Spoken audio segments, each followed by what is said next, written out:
আমি থাকবো, আমাকে পেটাবেন, আমি পিটানি খাবো। বাংলাদেশকে আরো গভীর প্রভাব করে ফেলবার জন্য চক্রান্ত করছেন।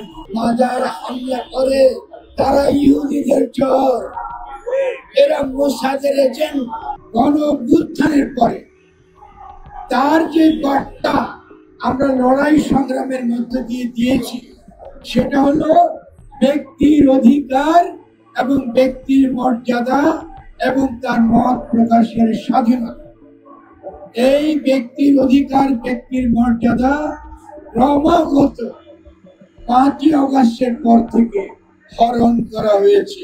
5ই আগস্টের পর থেকে মাজার ভাঙার মধ্য দিয়ে তাদের যাত্রা শুরু করেছে।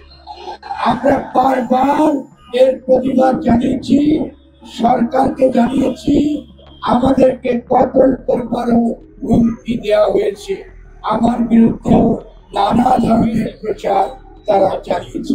সমগ্র বাংলাদেশের ফকির, বাউল, সাধু, সন্ত, বৈষ্ণব, সুফি প্রত্যেকেই আপনাদেরকে অভিনন্দন জানাচ্ছি। এই অভিনন্দনে, এই কৃতিত্ব আপনারা কিভাবে কলঙ্কিত করলেন আবুল সরকারকে গ্রেফতার করার মধ্যে। আবুল সরকার প্রত্যেকটা আন্দোলনের সঙ্গে প্রথম থেকে আমাদের সঙ্গে যুক্ত। রাষ্ট্র উপদেষ্টা আমাদের বলতে পারো, তাকে আমি নিশ্চিন্তে মনে করি তিনি আমার কথা শুনবেন। আবুল সরকারকে যখন এসবি বা গোয়েন্দা পুলিশ নিয়ে যায়, তিনি আমাকে ফোন করেছিলেন। আমি তৎক্ষণাৎ আপনাদেরকে বলেছি, যদি আপনারা নিরাপত্তা সংক্রান্ত বিষয়ে আপনাদের কোনো ভিন্নতা থাকে, তাহলে তাকে নিরাপত্তা হেফাজতে নিতে পারেন। কিন্তু আপনারা আমাকে কথা দিয়েছিলেন তার বিরুদ্ধে কোনো মামলা হবে না। এই মামলা দেওয়ার মধ্যে দিয়ে আপনারা বাংলাদেশের লোকেরা, মাফিয়া শ্রেণী যারা প্রশাসনকে নিজের নিয়ন্ত্রণে রাখবার জন্য দম্ভ করে বক্তৃতা দেয়, আপনারা তাদের নির্দেশে আজকে তার বিরুদ্ধে মামলা দিয়েছেন।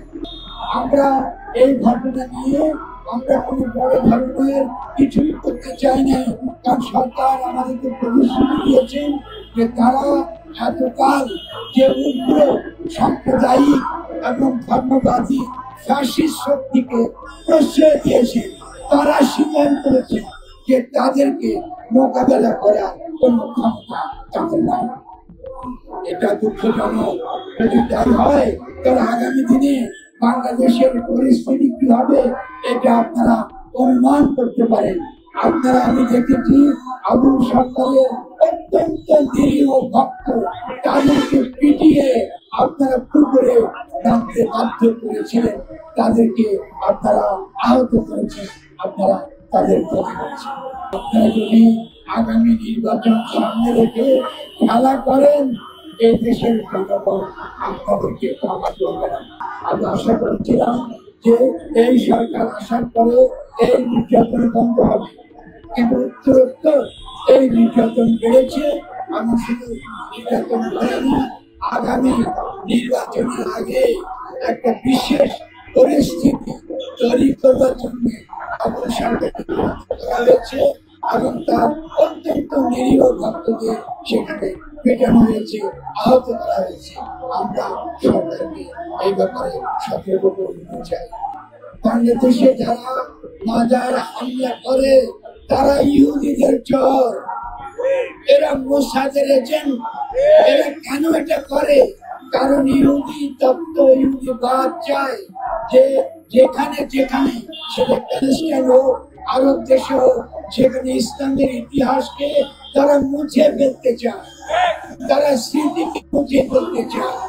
আমাদের ওই আউলিয়া ধর্মের যাদের দ্বারা এদেশে ইসলাম এসেছে, ইসলাম কায়েম হয়েছে, তাদের স্মৃতি চিহ্ন, তাদের মাজারগুলো আপনারা যারা ভাঙছেন, আপনারা যারা পাগড়ির উপর হাত তুলেছেন, আপনারা কাদের চর, আপনারা কাদের পক্ষে কাজ করছেন আমরা এটা জানি, এটা আমরা অনেকবার করেছি। বাংলাদেশের সম্পর্কে সারা দুনিয়ার মাধ্যমে আজকে বলা হচ্ছে ডক্টর ইউনূস যেখানে আছেন সেখানে এইভাবে দলদেরকে পিছিয়ে আপনার পানিতে ফেলে দেওয়া হয়। কিছুই না, শুধু তাদের আত্মকেতা।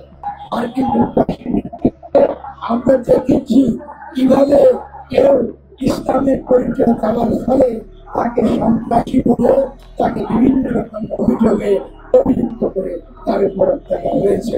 এখন সেই সেই একই কায়দা শুরু হয়েছে দলদের উপর আক্রমণ চালানোর মধ্যে।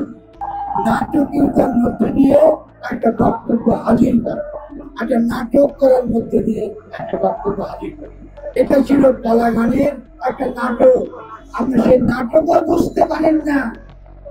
আপনাদের সাংস্কৃতিক বোধ এত নিচু স্তরের, প্রশাসনের শিক্ষা এত নিচু স্তরে যে আপনারা এগুলো শিখতে পারেন। সারা বাংলাদেশে যত দরবার আছে, যত ঠাম আছে, যত সুফি বলি, কি দরবেশ বলি, কি ফকির বলি, কি সাধু বলি, কি শান্ত বলি, তাদের সকলের প্রতি আমাদের আহ্বান, আমাদেরকে অবিলম্বে একটি মহাসম্মেলন ডাকতে হবে। আপনাদেরকে একত্রে থাকতে হবে। যদি আপনারা মনে করেন যে আপনারা প্রত্যেকে বিভক্ত থেকে নিজ নিজ জায়গা থেকে নিরাপদ থাকবেন, এটা হবে না, এটা হয় না। আমাদের সকলকে মিলেই আমাদেরকে এই অন্যায়কে প্রতিরোধ করতে হবে। আমাদের মানিকগঞ্জে যারা এই নিরীহ দলদের পেটাচ্ছেন, আমি থাকবো, আমাকে পেটাবেন, আমি বিরিয়ানি খাবো। আমরা প্রতিহিংসা করি না, কিন্তু আপনাদেরকে একটা শিক্ষা দিয়ে যান। আপনারা যেটাকে ইসলামের নামে চালাচ্ছেন, এর সঙ্গে ইসলামের কোনো সম্পর্ক। আপনাদের মনে যে ইসলাম আছে, এটা হচ্ছে অপরকে ক্ষতি করা। আপনি নিজা মনে করেন ঠিক, এটাই মনে করতেছেন কোরআনে আছে, এটাই ভাবতেছেন হাদিসে আছে, এগুলো নাই। ফলে আপনারা যারা রাজনৈতিক স্বার্থে বাংলাদেশকে বিশৃঙ্খল করবার জন্য, বাংলাদেশকে আরো গভীর প্রভাব করে ফেলবার জন্য চক্রান্ত করছেন, আপনারা সাবধান হয়ে যান। চক্রান্ত চিরদিন লুকায়িত থাকে না। রাজনৈতিক দলগুলোকে বলব, এনসিপি থেকে শুরু করে বিএনপি এবং জামাত, আপনাদেরকে বলবো, আপনারা ভোটের জন্য যদি অন্যায়ের বিরোধিতা না করেন, আপনারা যদি জালিমের পক্ষে থাকেন, আপনারা ভাববেন না যে দেশের জনগণ জালিমের সহযোগিতা হচ্ছে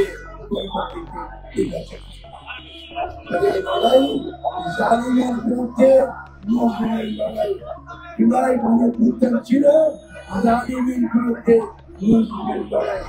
আজকে এই ফকির পার্টি সাধারণ সম্পাদক এই মুসলিমের পক্ষে যদি আপনারা ভোটে নির্বাচনে ভোট পাবেন না বলে তাদের পক্ষে না দাঁড়ান, আপনাদেরকে আল্লাহ যেন এই দেশে মানুষ